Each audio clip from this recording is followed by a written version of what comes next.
WhatsApp guys, आज हम किसी टास्क लोकेशन पर नहीं हैं, पर हम एक ऐसी कहानी में गोता लगा रहे हैं जिसमें हिम्मत, शान और बहुत सारा रहस्य है। हम मुंबई की एक ऐसी जगह की बात कर रहे हैं जिसने सब कुछ देखा है।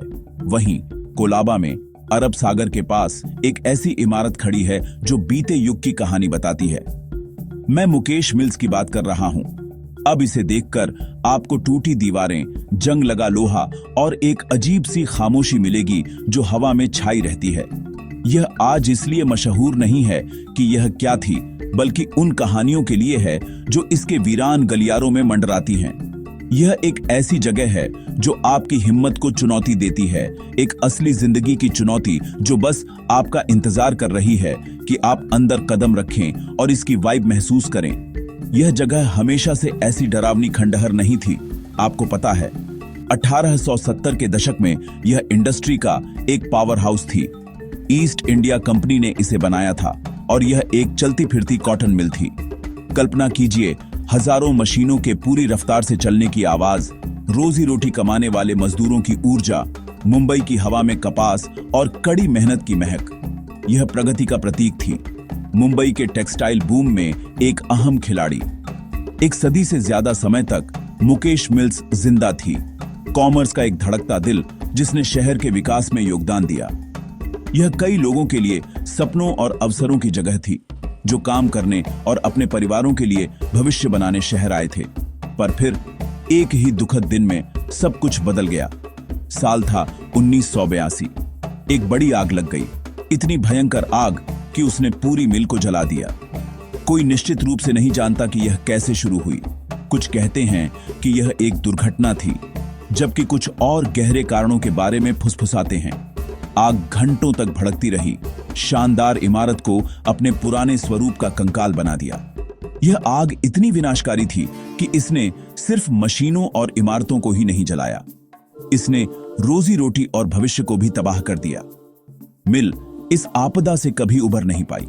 गेट बंद कर दिए गए, मशीनें खामोश हो गईं और इंडस्ट्री का एक युग अचानक और आग से खत्म हो गया। आग के बाद मिल को छोड़ दिया गया। जो कभी मुंबई की औद्योगिक ताकत का प्रतीक थी, वह एक भूली हुई निशानी बन गई। मालिकों ने इसे दोबारा न बनाने का फैसला किया। जले हुए अवशेषों को समय और प्रकृति की दया पर छोड़ दिया। कभी हजारों मजदूरों से भरे फ्लोर खाली और खामोश हो गए।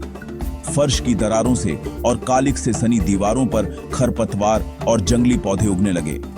जगह को सड़ने के लिए छोड़ दिया गया। अपने अतीत का एक भूत, त्रासदी की एक भयानक याद दिलाता हुआ जो घटित हुई थी। यह परित्याग इसकी औद्योगिक कहानी का आखिरी अध्याय था, पर इसकी भूतिया कहानी का पहला अध्याय। तो जब इतनी नाटकीय इतिहास वाली जगह को ऐसे ही सड़ने दिया जाता है, तो कहानियां तो निकलेंगी ही। और मेरा विश्वास करो, मुकेश मिल्स के बारे में कहानियां कमजोर दिल वालों के लिए नहीं है। आग के बाद लोग बात करने लगे। स्थानीय मछुआरे और आसपास रहने वाले लोग सूर्यास्त के बाद अजीब चीजें होने की रिपोर्ट करने लगे। उन्होंने वीरान परिसर से अजीब आवाजें आने की बात कही। कल्पना कीजिए, रात में पानी में होना और पुरानी मिल मशीनरी के चलने जैसी आवाजें सुनना, उसके व्यस्त अतीत की एक भूतिया गूंज। उन्होंने बेजान आवाजें और डरावनी चीखें भी सुनने की जानकारी दी, जिनका कोई स्रोत नहीं था। रात की खामोशी को भेदते हुए ये सिर्फ एक दो घटनाएं नहीं थीं। कहानियां सालों से और ज्यादा बार बार और ज्यादा विस्तृत होती गईं। संपत्ति की रखवाली के लिए रखे गए सुरक्षा गार्ड अक्सर कुछ ही रातों के बाद अपनी नौकरी छोड़ देते थे। वे मिल के अंधेरे कोनों में शैडोवी फिगर्स देखने की कहानियां बताते थे, खंडहरों में ऐसे घूमते हुए जैसे वे अभी भी वहीं के हों। कुछ गार्डों ने दरवाजों से सरकते हुए या चांदनी में बिना हिले खड़े सिलुएट्स देखने का दावा किया और फिर उनके टॉर्च चमकाने पर गायब हो जाते थे। लगातार देखे जाने का, अकेले न होने का एहसास एक आम शिकायत थी जिसने कई बहादुर पुरुषों को सूरज उगने से पहले अपनी पोस्ट छोड़ने पर मजबूर कर दिया।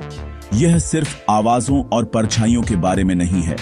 लोगों ने मिल के मैदान में प्रवेश करने पर अचानक अत्यधिक डर और उदासी का अनुभव करने की रिपोर्ट की है। यह एक ऐसी भावना है जो आपके पेट में गहराई तक उतर जाती है एक भारी माहौल जो आपके हाथों के रोंगटे खड़े कर देता है। कुछ आगंतुकों ने खाली गलियारों में एक अदृश्य उपस्थिति को अपने पास से गुजरते हुए महसूस करने का दावा किया है। ऐसी कहानियां हैं कि चीजें गायब हो जाती हैं और फिर अजीब जगहों पर फिर से दिखाई देती हैं, या लोगों को अपना नाम एक ऐसी आवाज से बुलाया हुआ सुनाई देता है जो एक ही समय में पास और दूर दोनों लगती है। इन व्यक्तिगत अनुभवों ने मिल की प्रतिष्ठा को पैरानॉर्मल एक्टिविटी के एक हॉटस्पॉट के रूप में पुख्ता किया है। सबसे क्रीपी कहानियां, हालांकि वे हैं जो हॉन्टिंग को दुखद आग से जोड़ती हैं। कई लोग मानते हैं कि मुकेश मिल्स को हॉन्टेड करने वाली आत्माएं उन मजदूरों की हैं जो 1982 की आग में मारे गए थे। सिद्धांत यह है कि ये आत्माएं फंसी हुई हैं, अपनी अचानक और हिंसक मौतों की जगह से आगे नहीं बढ़ पा रही हैं। कहा जाता है कि वे खंडहरों में भटकते हैं, हमेशा अपने अंतिम क्षणों को फिर से जीते हुए। यह कहानी टेरर में त्रासदी की एक परत जोड़ती है, जिससे भूतिया कहानियां सिर्फ डरावनी कहानियों से ज्यादा बन जाती हैं।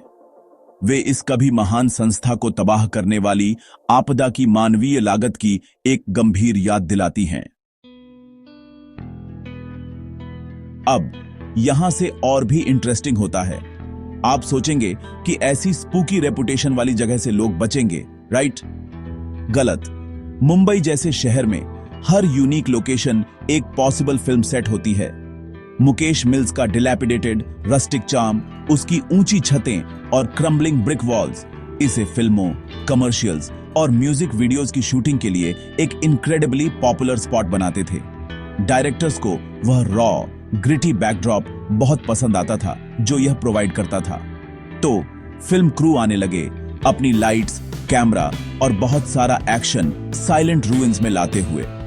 इससे मिल में लोगों की एक नई लहर आई और उनके साथ स्ट्रेंज एनकाउंटर्स की एक नई लहर। इन फिल्म सेट्स पर नियम जल्दी ही एक अनरिटन लॉ बन गया। सूरज डूबने से पहले पैकअप करके निकल जाओ। कई फिल्म क्रू ने डस्क गिरने पर बिजार इंसिडेंट्स होने की रिपोर्ट की है। इक्विपमेंट मिस्टीरियसली मलफंक्शन हो जाता था, लाइट्स बिना किसी कारण के फ्लिकरिंग और डेड हो जाती थीं, और जो बैटरीज पूरी तरह चार्ज होती थीं, वे अचानक पूरी तरह ड्रेन हो जाती थीं। एक्टर्स और क्रू मेंबर्स ने सेट पर स्ट्रेंज विस्पर्स सुनने की बात कही है, तब भी जब कोई आस-पास नहीं होता था। देखे जाने का एहसास इतना इंटेंस होता था कि कई लोगों को अपने काम पर कंसंट्रेट करना इम्पॉसिबल लगता था। ये डिसरप्शंस इतने कॉमन थे कि ज्यादातर प्रोडक्शंस ने अपनी शूट्स ब्रॉड डेलाइट में खत्म करने का पॉइंट बना लिया। इन फिल्म शूट्स से कुछ फेमस कहानियां सामने आई हैं।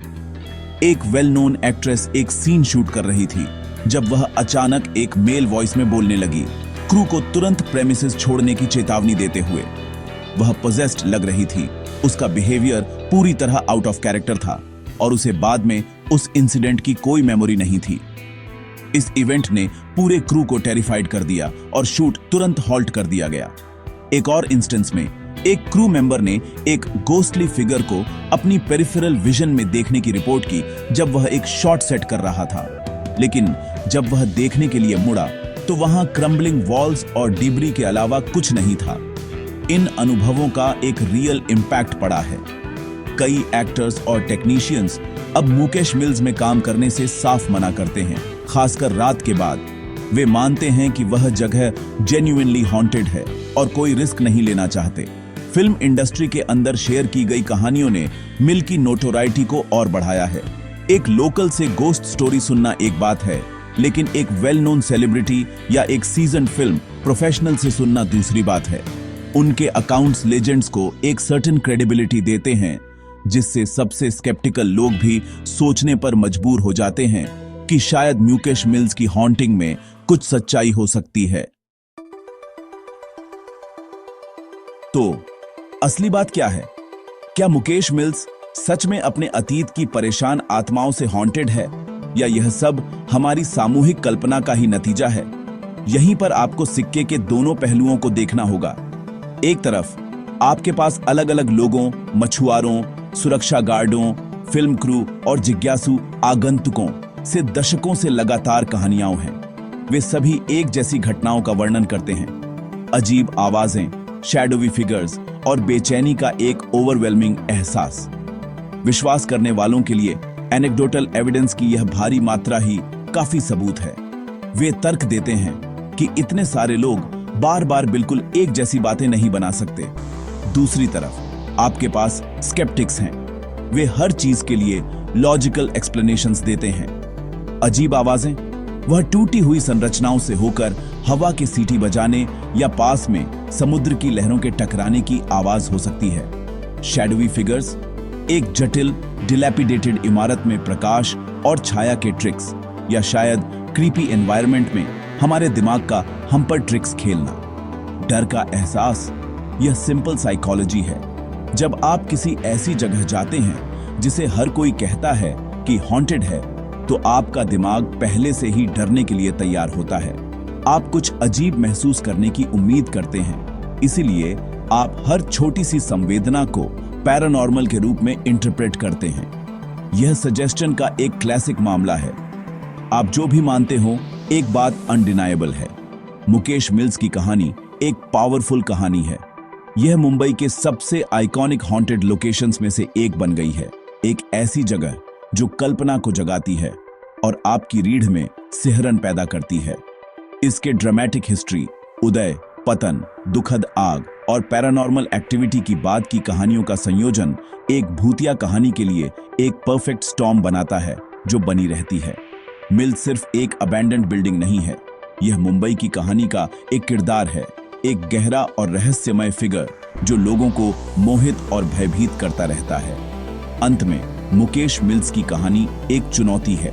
यह हमारी वास्तविकता की धारणा को चुनौती देती है और हमसे पूछती है कि हम क्या मानना चुनते हैं। इसकी प्रसिद्धि सुपरनैचुरल और लॉजिकल के बीच इसी बहस से आती है। पैरानॉर्मल एंथुसियास्ट्स के लिए यह एक मस्ट विजिट पिलग्रिमेज साइट है। थ्रिल सीकर्स के लिए यह अल्टीमेट डेयर है। दूसरों के लिए यह एक ऐसी जगह है जिससे हर कीमत पर बचना चाहिए। खंडहर खामोशी से खड़े हैं, अपने रहस्यों को छिपाए हुए हैं। असली सवाल यह है कि यह सब सुनने के बाद क्या आप अंदर कदम रखने और खुद पता लगाने की हिम्मत करेंगे? क्या आप जोखिम उठाएंगे?